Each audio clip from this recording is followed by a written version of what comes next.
Yeah, I do believe we're live, so I'll say indeed, and greetings unto you, beloved and holy friends. What a dear pleasure it is to have you here again on another conscious evolution, another opportunity for us to find ourselves present and ideally unconvinced. That is today's centering thought for me, that the world might try and convince you that it's a bad place. People might tell you so much. The media will spew it over and over again. Friends and family will complain. And I've been having these conversations as of late today with two different individuals. And it's wild to me how adamant some people tend to be on how bad this place is. And I am unconvinced, right? To say it in so many words, I am unconvinced this place is bad. I think people can do bad things, all right? I don't have to be convinced of that. It's happened to me personally. But I am still very happy to be alive. I'm still very happy to be on planet Earth. I'm still very happy to meet the other human beings that live on this planet alongside me. And I wonder what it is about the negativity bias that is so prevalent. I will be covering it, all right? We'll talk a little bit about that. Maybe I could even start it off by going, we're having a conversation today about being unconvinced that the world is a bad place. I understand that there is something called negativity bias, but I would like for it to be explored in this conversation that we're having. Why is it that human beings have this tendency to focus solely on the negative? And I don't want you to give me the traditional, oh, we're trying to survive and yada yada, right? Like that stuff everybody knows. I want it to be very nuanced. Maybe you can even pull from the resources, from the wisdom of some of my favorite teachers. You should have enough information about me to know who that is. Terence McKenna, Alan Watts, Ram Dass, Carl Jung, amongst them. Even some of the Stoics as well. I even in this conversation today shared the quote of there is more to be alarmed by than there are things to be harmed by. And as such, we suffer more in mind than we do in actuality.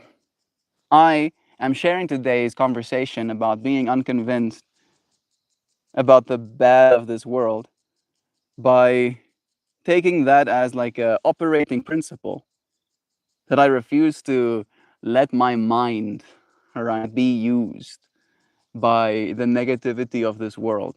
I think there's more than enough of it. I think all of us probably worry about things, and I just do not have the patience or the energy, to be completely honest, to continue believing that this world is not a place worthy of being in. It, if I had to believe that it's a bad place, there would be no point of me sticking around. And because I believe it's a good place, I want to add to the good by being alive. Let's see if we can create some new ones and share something valuable with our friends. Yeah. Are you convinced? Are you convinced that this world is a bad place? You convinced? I'm not. I refuse to believe that the world's a bad place. I hear you. What you're describing is not rebellion against negativity bias, but a conscious refusal to let it colonize your mind. That's exactly it.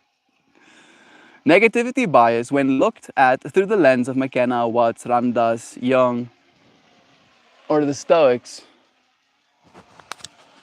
isn't just a survival relic. It's a distortion of our awareness. It's a way in which the mind betrays the present moment in favor of rehearsing fears that may never manifest.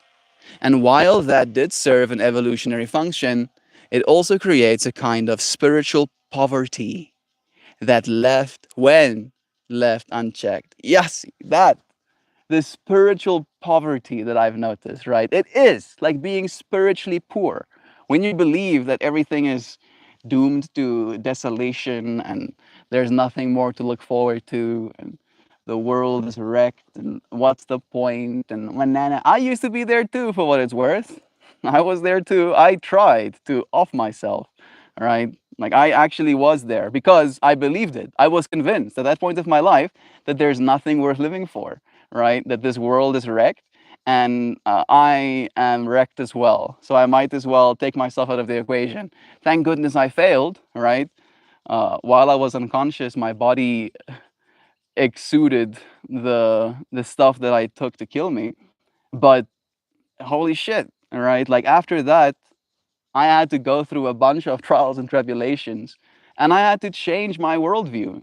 And finding myself at the part of the spectrum, if you will, that I'm at right now, I feel significantly more spiritually enriched, not believing that this world is a bad place. Are you convinced this world is a bad place? Meh. The world's a place where bad things can happen. It's like asking, is Reddit filthy? No, not inherently. It just contains filth. Yeah, exactly. Reddit is a microcosm of the whole of humanity's ability to add to a system, right? And again, that's what the earth is as well.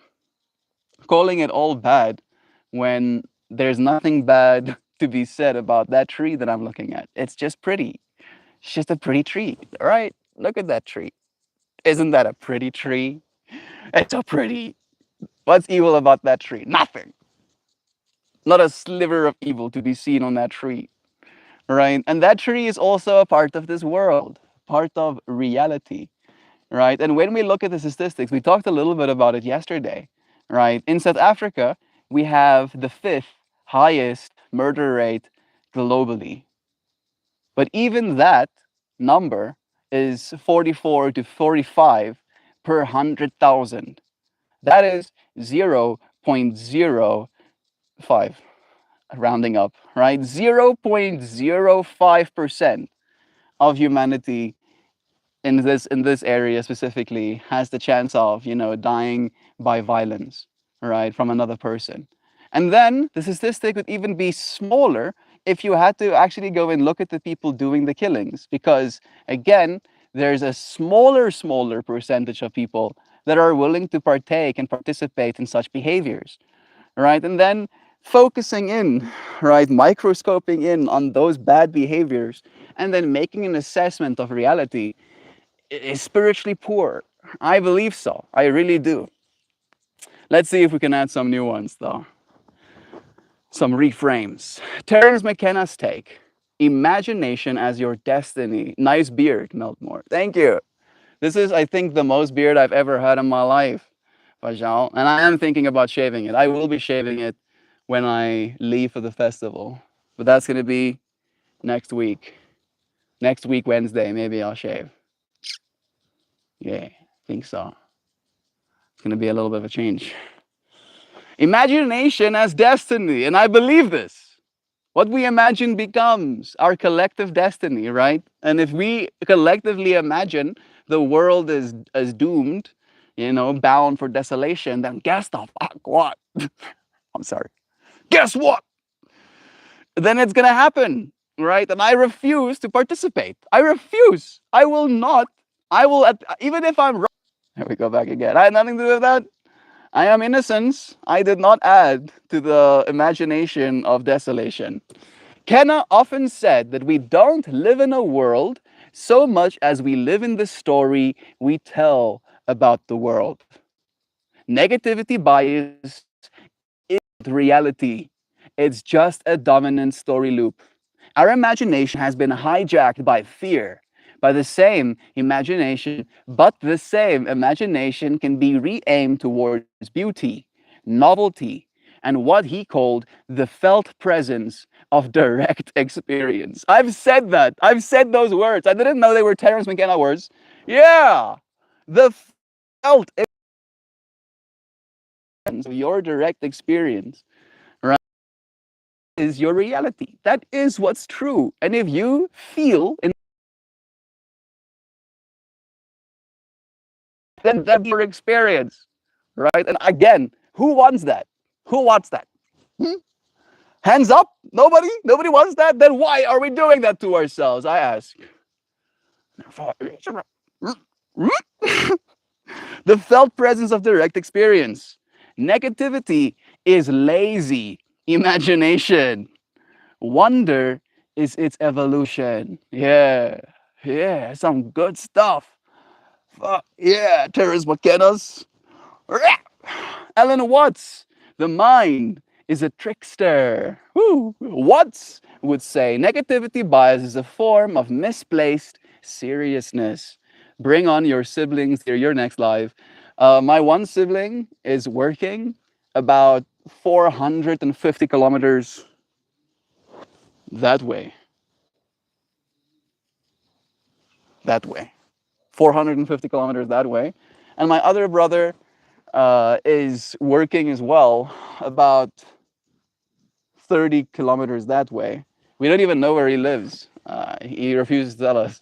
And my sister is a high school student, so and she's worked like she's writing her exams right now.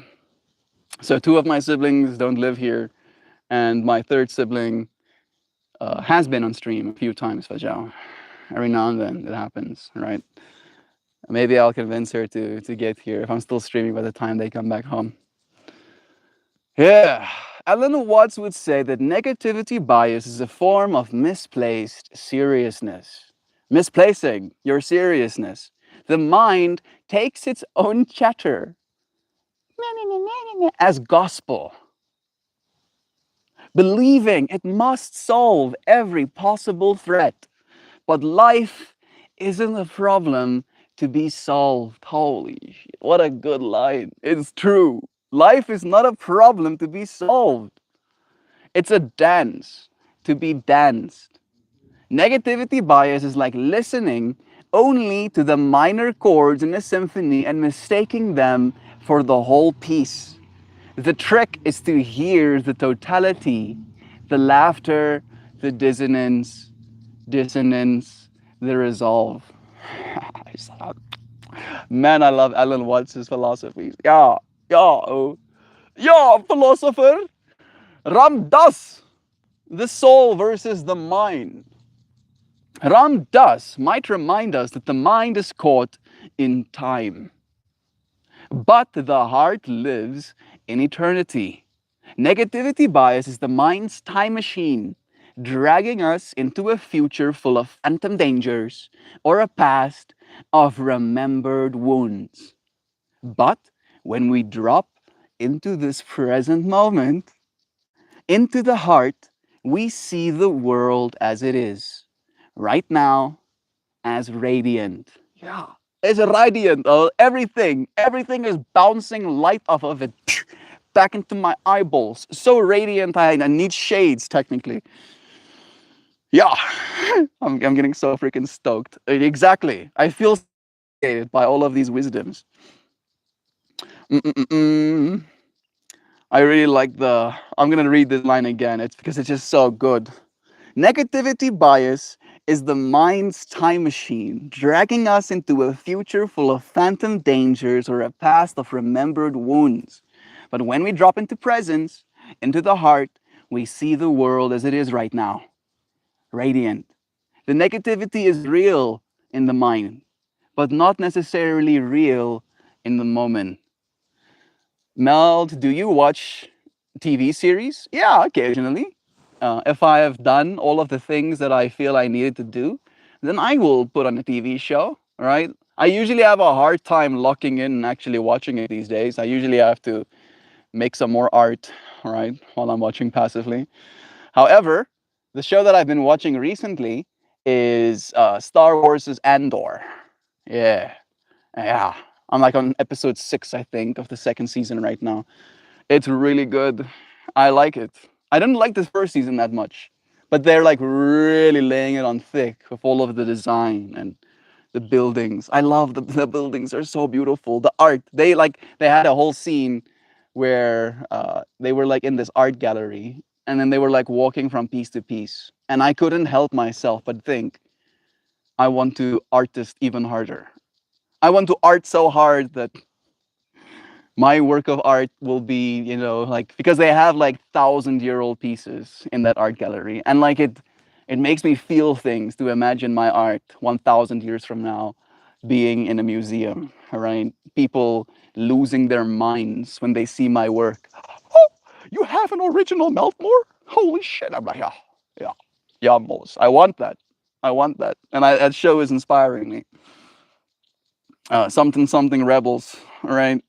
Something something. All right, Carl Jung, The Shadow and Projection. Let me know, Fajel, do you watch TV series? Let me know what you've been watching, friend. From a Jungian perspective, negativity bias often says more about us than it does about the world. This is literally a line that I used yesterday. I'm happy that it's Jungian philosophy. Digital art, they will watch your art using digital devices. It's true. Did someone say Carl Jung? Yeah. Yeah, yeah. We're absorbing some of the wisdoms from the teachers of old, Joe. Remaining unconvinced that the world's a bad place. Even if there are reasons to, right? Refusing to. Being like, no, no, actually, I don't believe you. I don't believe you, world. I don't believe you. I'm unconvinced. It's nice to have you here, Zhao. It's true for Zhao, but I do, and I was inspired to make three-dimensional pieces as well. You know, I'll learn how to work with metal. I do know how to use a welder. I do know how to use one, but I don't know if I'll be using a welder to make the art that I want to make one day. I'll probably use sintering 3D printers, you know, build things in the digital space and then make them metal, turn them into something substantial, right? Something that can survive the test of time, something that will remain a work of art even 2,000 years from now, right? I want that. I want that. I want to immortalize myself, as some would say. I wonder who would say that. Oh, Friedrich Nietzsche? Yeah, Friedrich Nietzsche would be like this guy, trying to immortalize himself as humans try to do all the time with our statues and stuff. So, we're reading some Jungian wisdom right now. It's true. From a Jungian perspective, negativity bias often says more about us than it does about the world. We project our unintegrated fears outward, coating the world with a dark glaze. To be unconvinced that the world is bad is to reclaim that projection, to integrate the shadow and to say, yes, there is darkness, but it is mine to work with. It is not the world's essence. Oh, that's so good. Yes, Carl Jung. Yeah, Carl Jung, bro. Yeah, exactly. Exactly. And then the Stoics. Perception is a choice. That I said as well. Epictetus said, it's not what happens to you, but how you react to it that matters. Negativity bias is simply a habit of reaction, a default lens. Seneca's "we suffer more in mind than in reality" aligns perfectly with what you quoted. The Stoic invitation is to train our perception so that we see not catastrophe, but opportunity for virtue. One's perception is their reality. I said that, I think, at the start of stream, thinking about you, Zhao.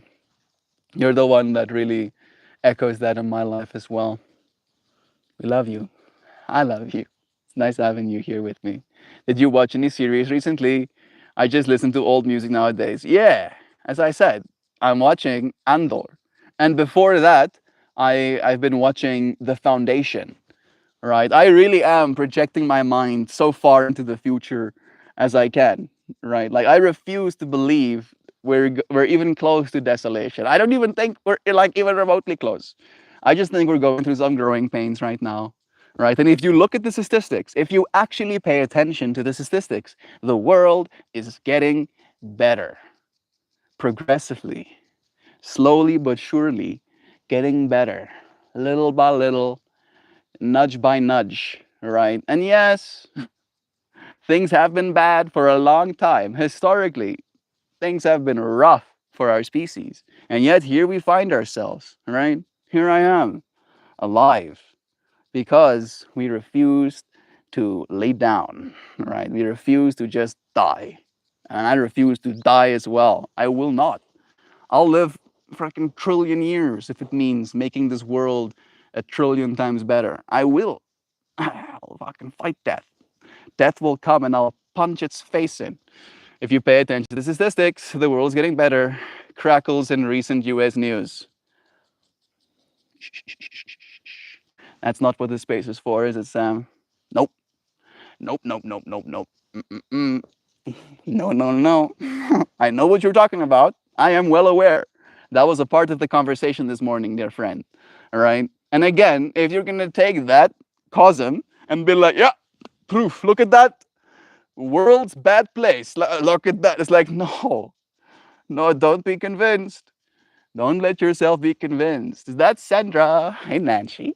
It's nice having you here, friend. Thank you for joining me. It's a pleasure having you here. We're talking a little bit about negativity bias, all right? And we've been exploring five of my favorite fractals: Terence McKenna, Alan Watts, Ram Dass, Carl Jung, and the Stoics, and how they approach negativity bias. And like every single one of them, I can feel their teachings like bolstering my soul. And then as I like read these things, I'm just like feeling vindicated. Like, yeah, yeah, yeah, yeah. Hello to you, Void Plays. It's nice having you here too. That's not what this space is for.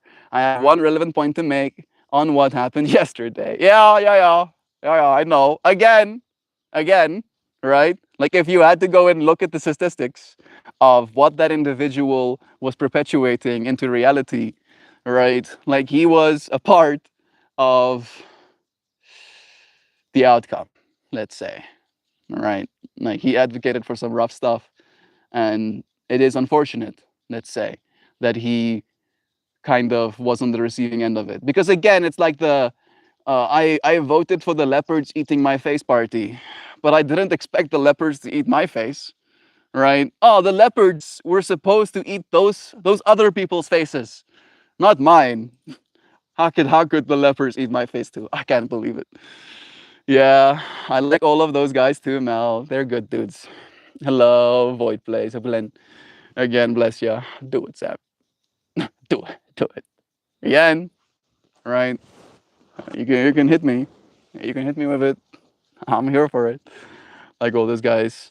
What have I been telling y'all about the balancing forces in this universe? I told y'all, people who act upon the ugliness and hate in their hearts are not choosing life and abundance. It's true, Sam, and I'm in agreement with you on that, right?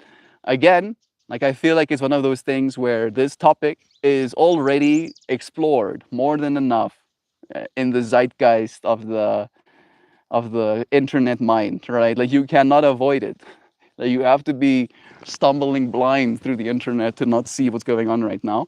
What I would like to advocate for is not being convinced that the world's a bad place, right? Not being convinced that trans people are evil, not being convinced that we need more guns, right? Because guess what? We don't. We tried it that way. Justly, yeah, I hear you, Sam. Good morning, dude. Zach, it's nice having you, bro. We're having a conversation about negativity bias today. You know? Negativity bias.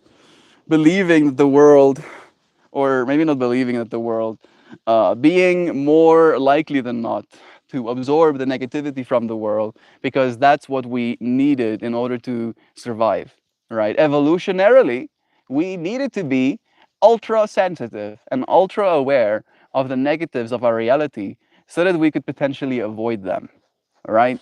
But now we find ourselves in a world where that no longer is the case.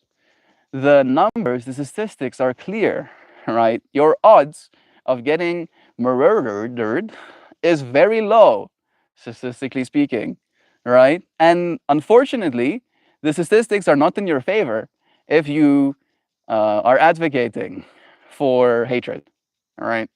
Because like people will hate you if the more polarizing and divisive you become, the higher the stats improves, right? And now, unfortunately, the entire internet is very aware of one of those cases, not being convinced trans people are evil, satanic panic. If the church people are afraid of something, it's because they were told to fear it, not because they have any real opinion on the matter. Yeah, it's true. Like harm is not new, right? Like, and I'll say this as well. Like, if you had to go and look at the statistics, the religious folk have done a lot of killing, like a lot, like an absurd amount. More people have gotten killed with uh, godly vindication than have ever been killed with satanic vindication, right? And you can call me out if you don't believe me. The data is available. It's available data.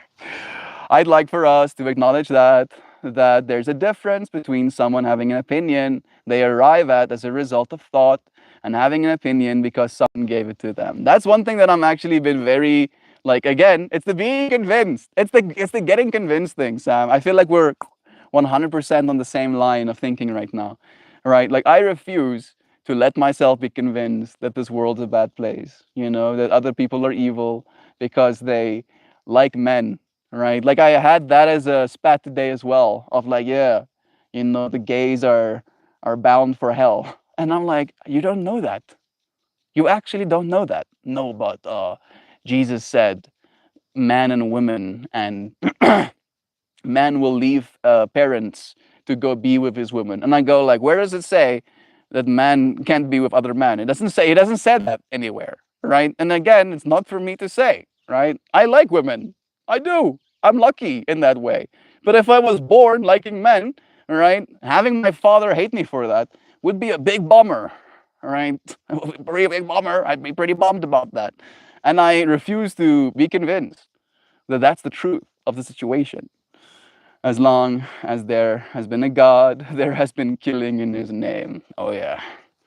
Because it's a very like strong point to stand on. It's like, yeah, I'm doing it for God. It's not my own insecurities and greed and will to plunder. No. No, I'm godly. I'm actually good, just so you know. That's why I'm killing those other people. Because I'm so great. Not because I'm an asshole. No, not me. Asshole me? Never. I'm just killing them because I'm being a good guy. Right? It makes perfect sense that that philosophy has taken such deep roots in our human psyche because it excuses us of a bunch of behaviors, right?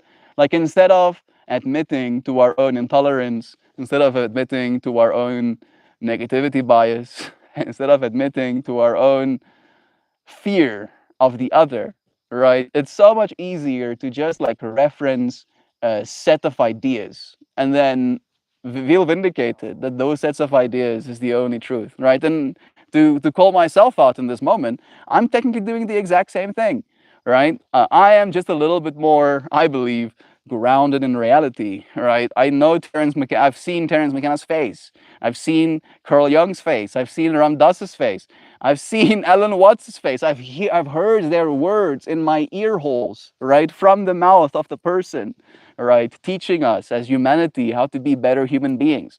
The Stoics, a little bit harder to argue, but still, still, right. These philosophies have helped us more so than some of the other ones, right, advocating for hatred. What emerges from all of this? Negativity bias is not truth. It's one of the mind's possible interpretations of truth. It's not proof that the world is bad, only proof that the mind is sticky when it comes to fear. You choosing to be unconvinced, that's not naive. It's an act of discipline, even rebellion. Yeah, I think it is some like it's like 40% discipline, right? I am. I'm a disciplined man. I'm disciplinings, right? Super disciplinous. However, there is some rebellion in that. Yeah, let's not fit again. Like, there's enough of that on the internet. This space is not going to be for that today, right? I'm not even going to give it a second extra of my time. You choosing to be unconvinced is not naive. It's an act of discipline, even rebellion. It's refusing to let the loudest voice in the psyche be the most anxious one. In that way, it's also creative. You are writing the story, one where the world is good enough to justify your presence and your contributions to it.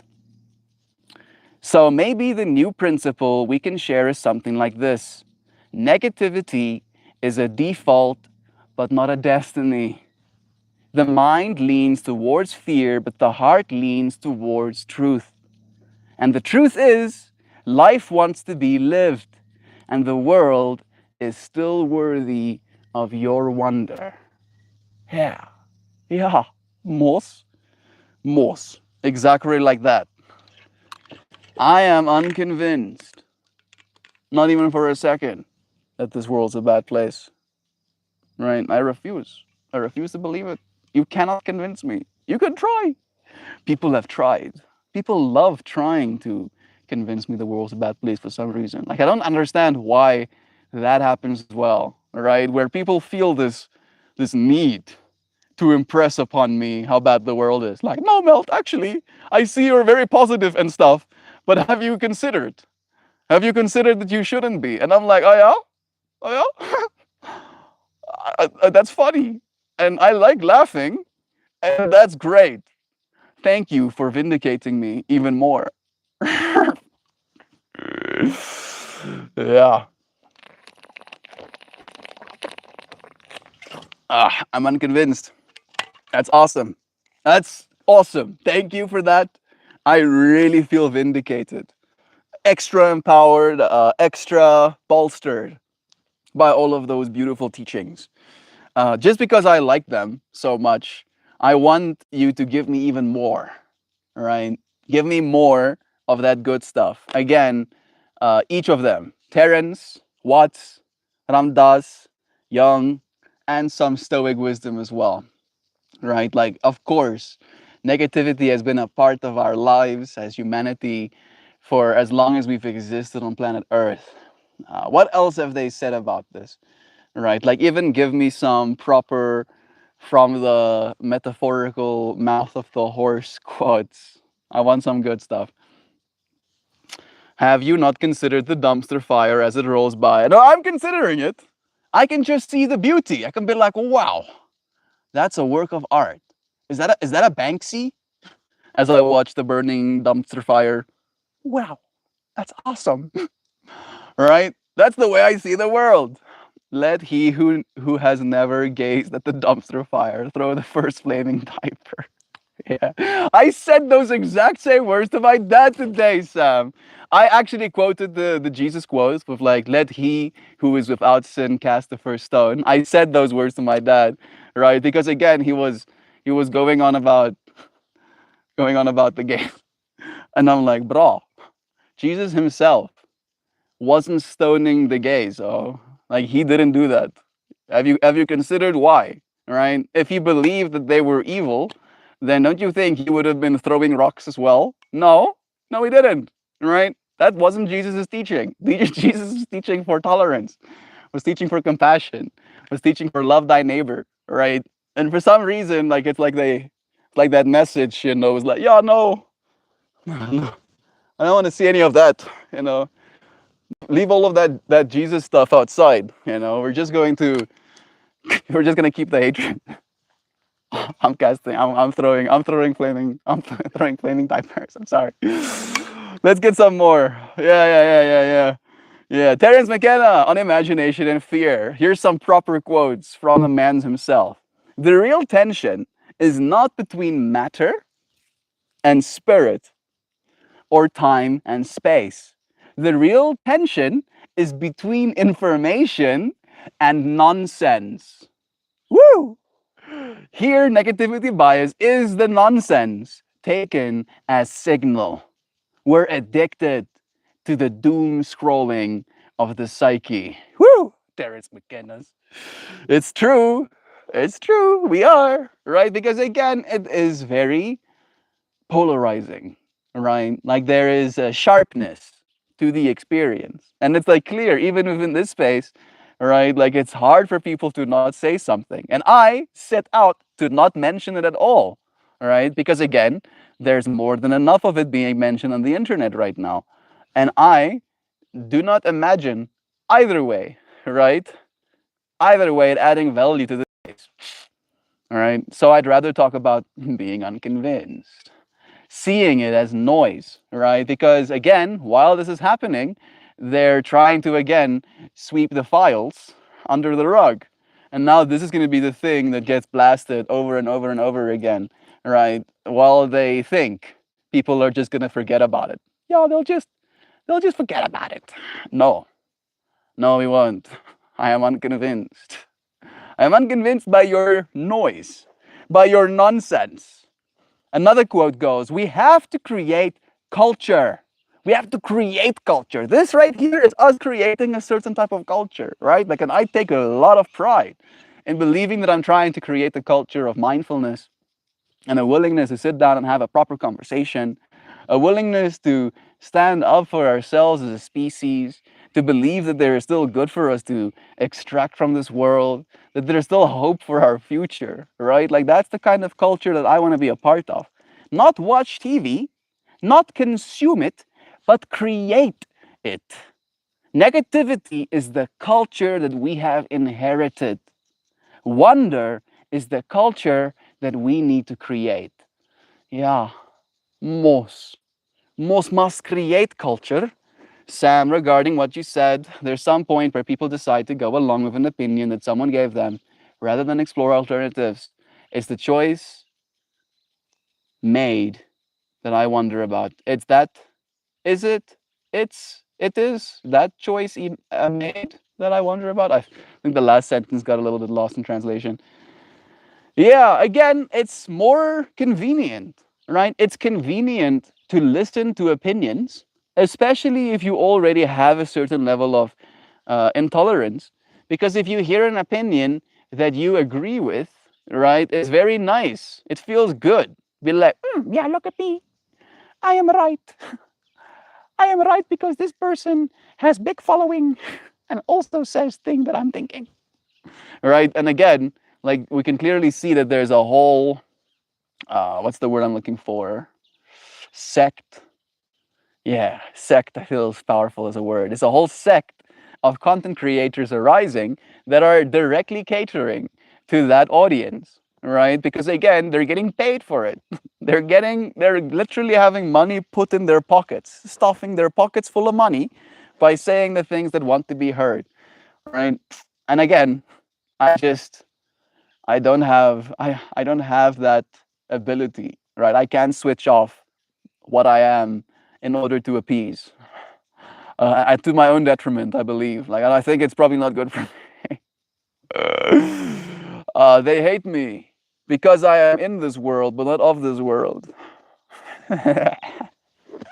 He also warned that culture is not your friend. Woo! Terence McKenna, meaning the collective negativity bias is a narrative prison. Your refusal to be unconvinced by the badness of the world is a jailbreak. Fuck yeah, it is. I am free. Oh, I am free. And I can see this world as it is. Holy shit, it's awesome.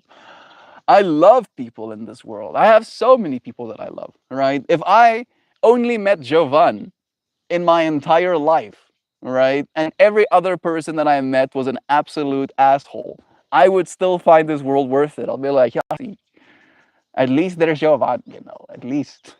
That's great. That's fantastic. At least there's a Sam. At least there's Nancy, right? Like, again, and that's just microcosm. Like, there's so much more than what I even know. And the little that I know is worth it. Alan Watts on illusion and play. Man suffers. We suffer only because we take seriously what the gods made for fun. Woo! Negativity bias is deadly seriousness, forgetting that we're a part of a cosmic joke. Yeah. Me and Christian have talked about the cosmic joke in abundance. It's a cosmic joke. You're supposed to be laughing. All right. Unconvinced. It's like watching a show. All right. And like watching a show. Being like, oh wow. And then that happened. And then this happened. And then so and so. All right. Don't be convinced. Don't let yourself be that perturbed. Don't take it so seriously. Don't take it deadly seriously. The ego is nothing other than the focus of your conscious attention. And since attention clings to negativity like Velcro, the ego often rides on a diet of fear.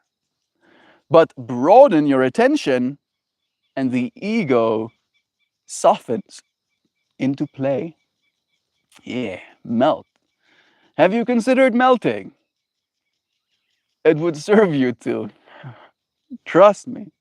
The more we struggle for life as pleasure, the more we are actually killing what we love.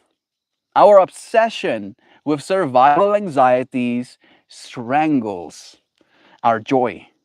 Negativity bias is that exact struggle. Woo! Alan Watts. Ramadasa, our plans never turn out as tasty as reality. Worry distorts the banquet of the present moment. Ramdasas. We're all just walking each other home. Negativity isolates us, but remembering this makes even suffering together feel tender. Woo! You! As long as you have certain desires about how it ought to be, you can see it for what it is. Negativity bias is desire inverted. Wish that life should never, the wish that life should never hurt. But when you release that, you see the sweetness that is already here right in front of you. He also said of suffering. Suffering is part of our training program for becoming wise. It's not the enemy, it's just one of the teachers. I've definitely absorbed that much as well, right? I have suffered a lot, so much, right? But the more I suffer, the wiser I become. Where I'm like, you see, how about that suffering I had? I don't want any more. I'll adjust, push on buttons in my cosmic brain, make myself differently. It's a decision to not to do the work yourself and trust that someone else is right, choosing laziness even when they know it puts someone else in danger. I love how that line was kind of like dropped here as well, right? That it is lazy. I think that was a Terence McKenna quote. I'll read it again, Sam. Uh, Negativity bias isn't reality. It's just a dominant story loop. Our imagination has been hijacked by fear, but the same imagination can be re-aimed towards beauty, novelty, and what Terence McKenna called the felt presence of direct experience. Negativity is lazy imagination. Wonder is its evolution, right? And wonder comes with a certain willingness to admit that you don't know, right? A certain willingness to be like, you know what? Wow, but I'm not going to claim that I know. Dude, hey hoops, Terence, or was it Alan's? Words don't really work here. How does one laugh at things that are objectively bad? It sounds like ignoring what is in front of you from my perspective. It's not ignoring what's in front of you. It's quite the contrary, actually, right? It is completely integrating what is in front of you and recognizing that what is in front of you isn't the full reality, right? Like you might see a car crash while you're on the highway, right? But there are thousands of highways right around the earth, and there are thousands of people uncar crashed, driving to their homes and then spending time with their families and happy to be home and safe again, right? And again, if you're only focusing down on like, yep, be on highway, crash and die, and that reality, you're not being objectively truthful, right? Sure, it's something objectively bad, and you ignoring that to the point where you're driving into the back of the car crash pileup, right, would be bad for you as well. But it's not the ultimate reality of the situation, Fatiman. I think that's the way that I'm applying this information at the very least. I think when we were told to choose life and choose it abundantly, we were being told to choose life for ourselves and for everyone else. What opinion is right? I think you mean a person that doesn't stay curious and engaged. I copy opinions all the time of stuff that has very little to do with my life. Opinions aren't values. Oh, very good point that you're making. I feel like that's one of the most coherent sentences I've ever heard you say, hoopty hoops. And it's very true what you say. I do the same. I'm willing to admit, right, that if I really resonate with an opinion, I'll adopt it as one of my own as well, right? But it doesn't necessarily mean that I share the same values as the person that shared the opinion necessarily. However, and I think this is where the nuance kind of arises, right? If you're holding an opinion for instance, of hating a certain group of people, right, because you've been told to, right, then it is kind of a value problem, right, because you're not valuing the individual sovereignty of the individual because you're stereotyping their race or their religion or their sexuality, right, which is not good. It's not good for you. I love Ever After. Morgan, it's nice having you here, friend. My new subscriber friendies. It's nice having you here, sending you blessings. If negativity bias is not reality, how is positivity bias any more based in truth? It sounds arbitrary to me. I wasn't advocating for positivity bias. I was advocating for remaining unconvinced. Right? That's what I'm advocating for today, Fit. Is remaining unconvinced. Right? Like you should see everything that reality is throwing at you and not be convinced by it because it isn't the ultimate truth, right? Like, and we know this literally right now. What your eyes are seeing, you cannot believe. You cannot believe your own eyes. And again, I'm not saying that if you're driving your car and you see a wall fast approaching, to not try and stop your vehicle. All right? That's not what I'm saying. What I'm saying is the reason you can operate the vehicle and the reason you can see the wall is because all of the other stuff, the other truth, has been filtered out to the level that you are only aware of the things that will facilitate your continued survival. All right? And again, with a negativity bias, the reason we have a negativity bias is because it facilitates our continued survival, or at the very least, it used to. And that no longer is the truth. All right? Negativity as a fractal happens to all of us, but it's not the truth. And if you walk through life expecting negativity, you're not going to live a good life. You're not going to benefit from that belief system, right? And that's what I'm trying to advocate for not being convinced by. Don't be convinced the world's a bad place. Because as soon as you become convinced the world's a bad place, it becomes one. At the very least, for you, right? From your lived experience, it becomes a bad place as soon as you believe it, right? Just like that. Oh, world's a bad place. Just like that. Fit, I can't believe I'm referencing this here. The very last line of Ever After was at the point, and the point was not that they lived happily ever after. The point, gentlemen, is that they lived.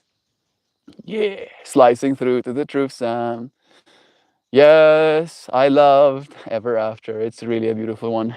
Yes, but if you drove past the highway crash and your reaction is, the world is great, without acknowledging the horror you have driven past, then that is ignoring your current reality.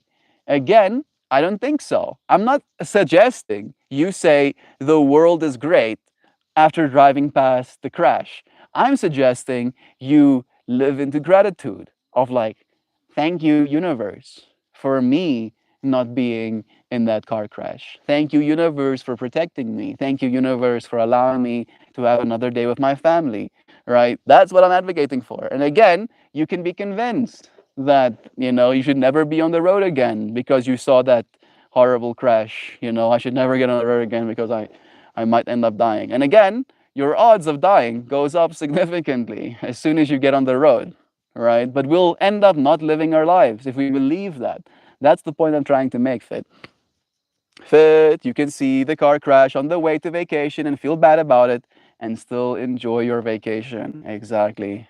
Sandra, you understand what I'm trying to put down. You can still find gratitude for your continued existence despite the fact that someone else's has ended, right? And it doesn't make the ending of their existence any less tragic. It just is a reframe of the way you apply that information, right? What you are convinced of, if you will, in that moment. I have a few more, and then we'll get close to saying goodbye for today. Our plans never turn out as tasty as reality. Okay, it's Carl Jung's turn. Until you make the unconscious conscious, and this is one that Jovan actually has been saying recently and has been thinking about. Until you make the unconscious conscious, it will direct your life and you will call it fate. Right? The unconscious that's happening in our life right now is the negativity, right? With the media, with the pain that we've been through in remembrance, with the worry we have about a potential uncomfortable future, right? Global warming, nuclear war, AI taking our jobs, robots killing us, drones bombing us, manana, manana, all of these worries, right? Those are all stuff that's almost like living in our unconscious mind. And until you make that stuff conscious, until you realize that it's affecting you and you choose to actively not be convinced by it, right? All of those things have the potential of happening. I'm not saying that it couldn't, but I am not convinced that it's going to happen, all right? And because I'm unconvinced, I'm living my life as if it won't. It might, admit it, but I am living as if it won't. And that serves my life. It serves the way that I show up. It serves the way that I move through this experience, right? And again, maybe that's insensitive. Maybe that's me living in naivete. Maybe I'm just like some hippie living in the clouds, etc., etc. But again, it's my lived experience that I am advocating for, and I'm advocating for yours as well. But I am living, and I want you to continue to. Who asks? I ask. And again, if you stop living, then you don't have the ability to contribute to the space, right? And the space would be a hoopy poorer for that, right? So I want you to continue existing. All right. Negativity bias is often the unconscious writing your story in red ink. Everything that irritates us about others lead us to an understanding of ourselves. You see, Carl Jung was such a dude. The world isn't bad. It's showing us the unintegrated parts of ourselves. No tree, it is said, can grow to heaven unless its roots reach down to hell. Negativity bias then is not an obstacle, but the soil of growth. By confronting it, you expand upwards. Man cannot stand a meaningless life. Much of our focus on badness is a desperate attempt to locate meaning. Integration means the meaning. Integration means seeing the meaning in wholeness, not just the shadow. The Stoics, Seneca, we suffer more often in imagination than in reality. Already in your arsenal. Yes, true. Marcus Aurelius, if you are distressed by anything external, the pain is not due to the thing itself, but your estimate of it. And this you have power to revoke at any moment. Yeah, conviction, right? Being convinced. You can suddenly be unconvinced, right? And again, sometimes it takes evidence, sometimes it takes a realization, sometimes it takes a teacher, sometimes it takes you realizing that information isn't helpful, right? But as soon as you realize that, you can revoke that conviction. Like, actually, I don't know if I believe that. You know? Epictetus. Men are disturbed not by things, but by the views they take of them. Straight to the heart of negativity bias. Perception, not facts. And then Marcus Aurelius again. The impediment to action advocates action. I butchered that one. The impediment to action advances action. What stands in the way becomes the way. Even negativity itself can be a stepping stone. Putting it all together, the voices is a chorus. McKenna says, don't mistake nonsense for truth. Watt says, stop taking the cosmic joke so seriously. Ram Dass says, suffering trains the heart, but the moment is always richer than the fear. Young says, negativity is your shadow's mask, not the world's essence. And the Stoics say, it's not the world, it is your lens of it. What a stream this has been. I really enjoyed it. Yeah. Another day for us to be unconvinced that the world's a bad place. I really appreciate you, friends, finding yourself here with me. What a pleasure it was to share this conversation. I will now show you a flower and then read you a poem. Yes, I will. This poem is a little bit sharp. It's a little bit power, right? I was feeling very emotional yesterday, and it came from that emotional place. Essences were in place always. Here is yesterday's work of art.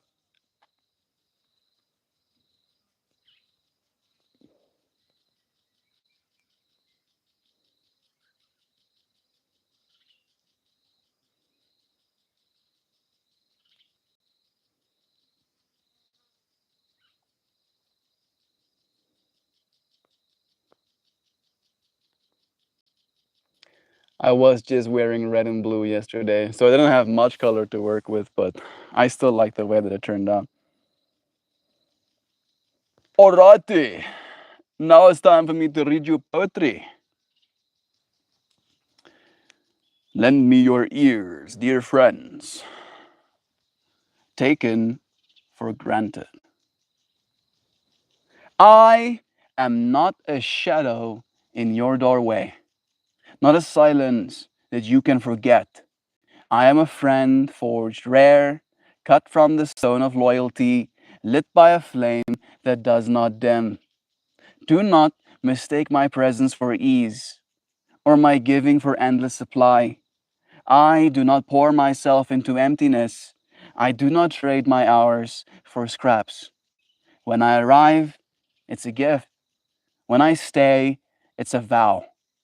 Today my anger is thunder.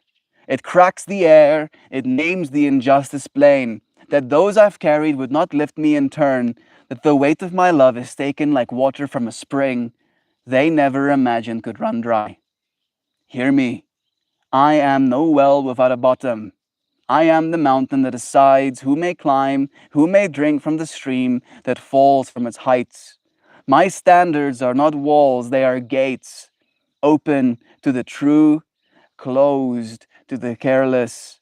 And I will not bow to those who cannot meet me at the level of my own becoming. Because my time is gold, my friendship a fire, my love a temple. And I stand inside it now, unshaken, beautiful in my refusal to be less than what I am. I appreciate you, friends, for joining me again. It's always a pleasure sharing the space. Thank you for being here with me. I'll see you again soon. Love you, Jean. Thank you for joining me, friend. Until we do it again, goodbye, dear ones. I'll see you tomorrow. Cheers, everybody. Love ya.